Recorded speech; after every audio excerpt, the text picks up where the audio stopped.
Semua kampus sudah bergerak dan itu tidak akan terhindari.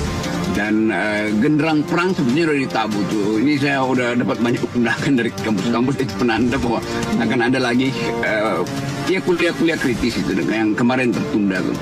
Jadi pertanyaannya kenapa ITB enggak tuh? Karena ITB ada di dalam mesin KPU itu, dia ngumpet di situ. Ngumpet bisa jadi ghostnya ya. Jadi ghost in the machine. Iya, jadi ghost. Betul yang kita bahas kemarin itu, ghost in the machine itu, ada setan di dalam mesin hitung itu tuh. Jadi terlihat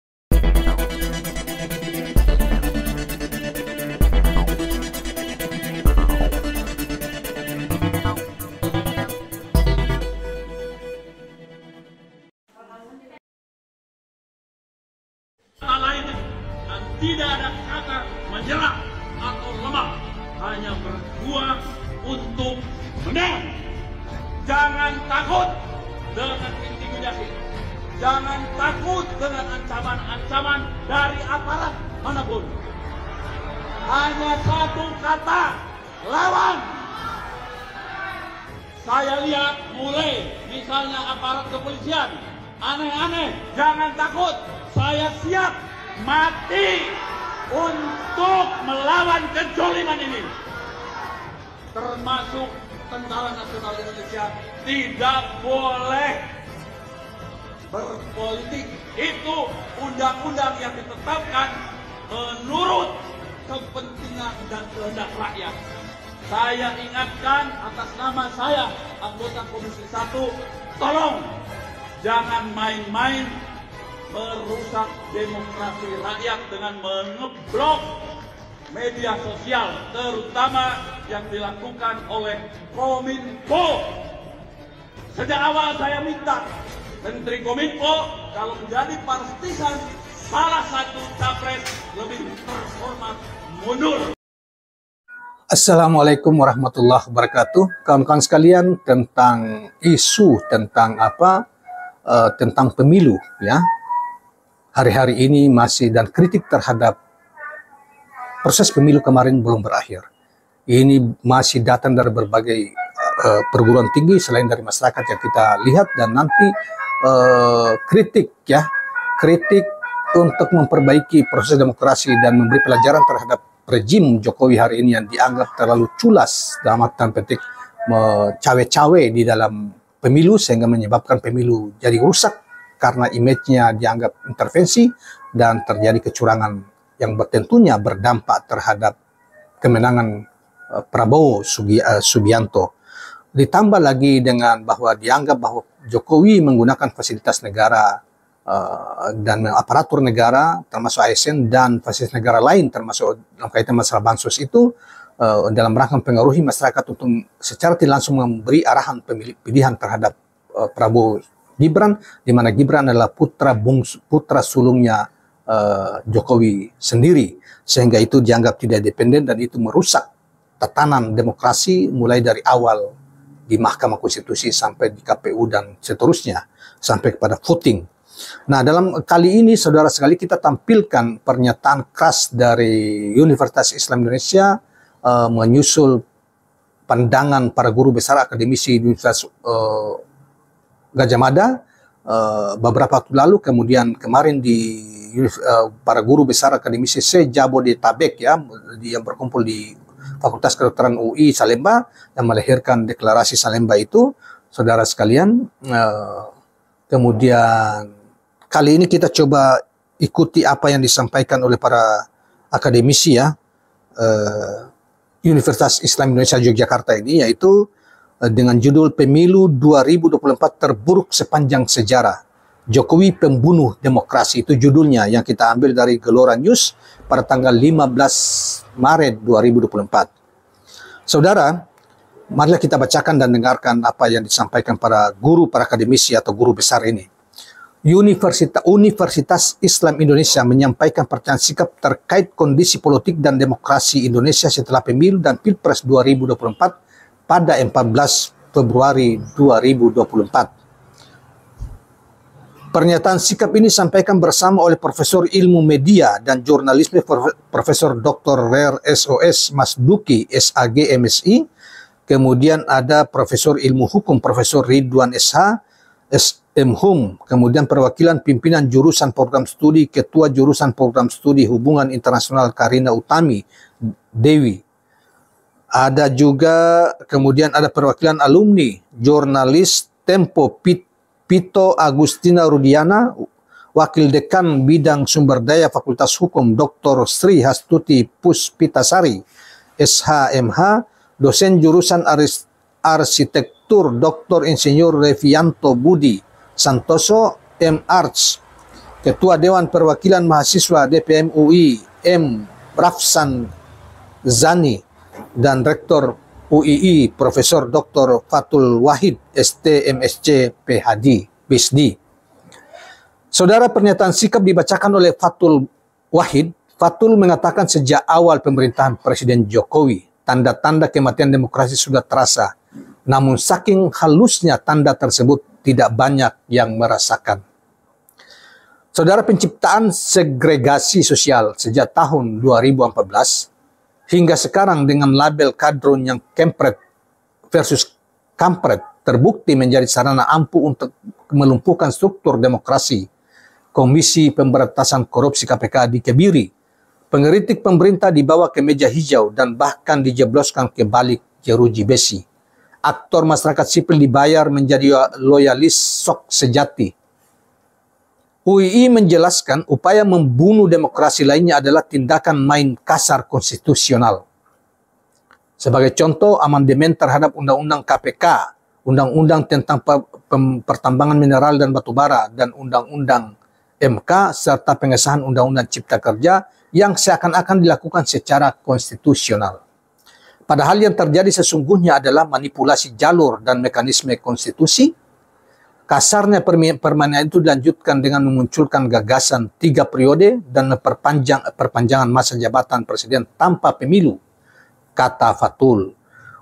UII menyebut tindakan paling kasar adalah mengintervensi Mahkamah Konstitusi MK untuk meloloskan putra sulung Jokowi, Gibran Rakabuming Raka, sebagai calon wakil presiden. Ini adalah serangan terhadap independensi lembaga peradilan sekaligus pengkhianatan terhadap amanat reformasi 1998. UII menegaskan demokrasi sebagai kesepakatan publik yang suci telah mati di tangan Jokowi. Ini merupakan fakta pahit setelah Indonesia melewati 26 tahun reformasi. Banyak ahli dan lembaga independen terpercaya menilai bahwa pemilu 2024 merupakan yang terburuk sepanjang sejarah Indonesia. Kami sepakat itu, katanya.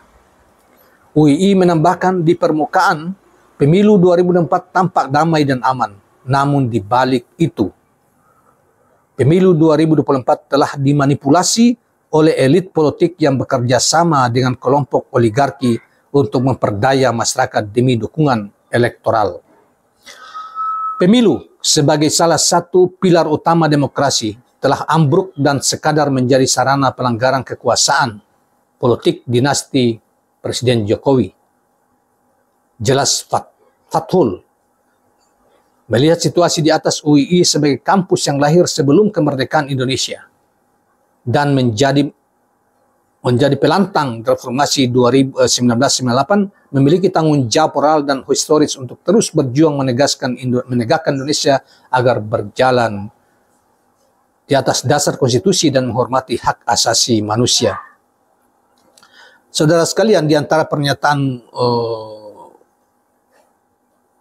para guru besar dan sivitas akademika di UI itu, mereka menuntut beberapa hal. Yang pertama, seluruh penyelenggara negara untuk menjunjung tinggi etika berbangsa bernegara, menghormati hak dan kebebasan warga negara, dan membalikan prinsip independensi peradilan. Kedua, mengingatkan pejabat negara bahwa mereka memiliki tugas konstitusional dan mencerdaskan kehidupan bangsa demi tercapainya masyarakat yang adil, beradab, masyarakat sejahtera, beradab, adil, dan makmur. Ketiga, mendorong partai politik untuk menjaga independensinya sehingga berdaya dalam menjunjung tinggi kedaulatan rakyat dan mampu menjalankan perannya untuk membangun etika dan budaya politik dalam kehidupan bermasyarakat, berbangsa, dan bernegara. Keempat, mendesak partai politik yang kalah dalam pemilihan presiden 2024 ini untuk menjadi oposisi penyeimbang yang berperan berpegang teguh pada etika berbangsa bernegara serta menjunjung tinggi konstitusi dan hak-hak asasi manusia. Kemudian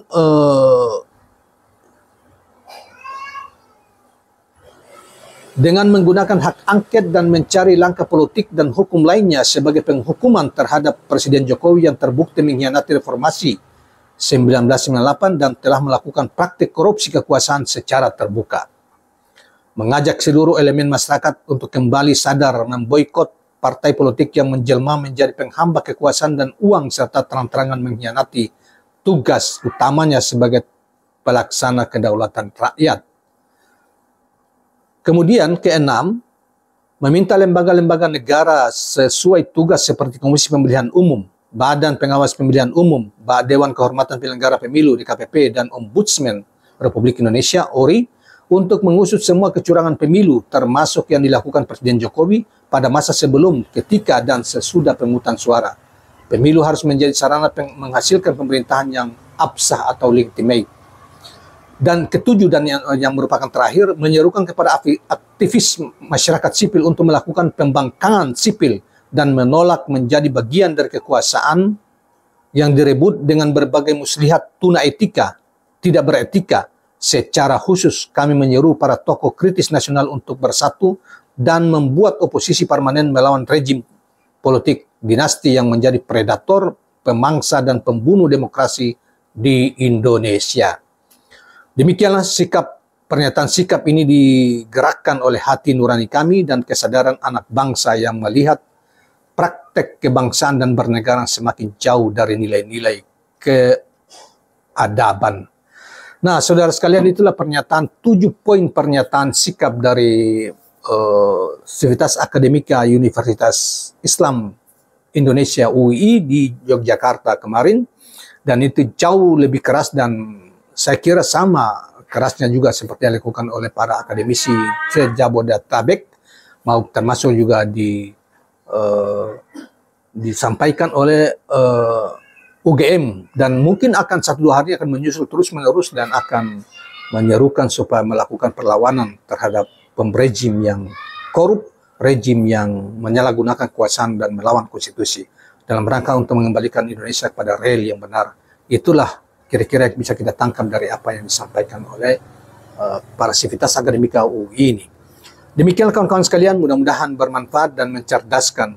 Moga-moga apa yang kita lakukan di bulan Ramadan ini selalu berada dalam rel kebenaran, rel bukan karena kita tidak ingin Prabowo terpilih, tapi bukan itu. Siapapun terpilih, tetapi proses pemilu itu jujur, berbasis pada kejujuran, pada keadilan, sebagaimana diamanahkan konstitusi, dan pihak-pihak yang dianggap juga penyelenggara tidak diduga bersekongkol dengan rejim dalam rangka untuk membuat pemilu atau tidak menghormati hak-hak kedaulatan rakyat yang mereka tunaikan, alias curang.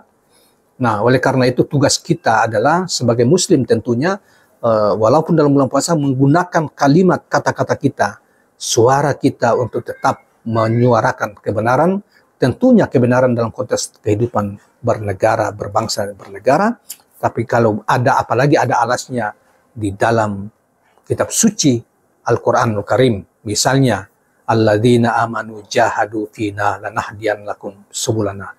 Misalnya dikatakan orang-orang yang beriman itu bila berjuang bersungguh-sungguh di jalan kami, maka kami akan bukakan jalan-jalan kami. Itu kata Allah di dalam Al-Quran Al-Karim. Yang berjuang untuk kebenaran konstitusional dalam konteks bernegara, apalagi kebenaran yang dialas oleh nilai-nilai keadilan, nilai-nilai kejujuran, dan mengabaikan seluruh, menerobos kejahatan-kejahatan atau melawan kejahatan-kejahatan, baik dalam konteks bernegara maupun yang lainnya, dalam konteks sosial.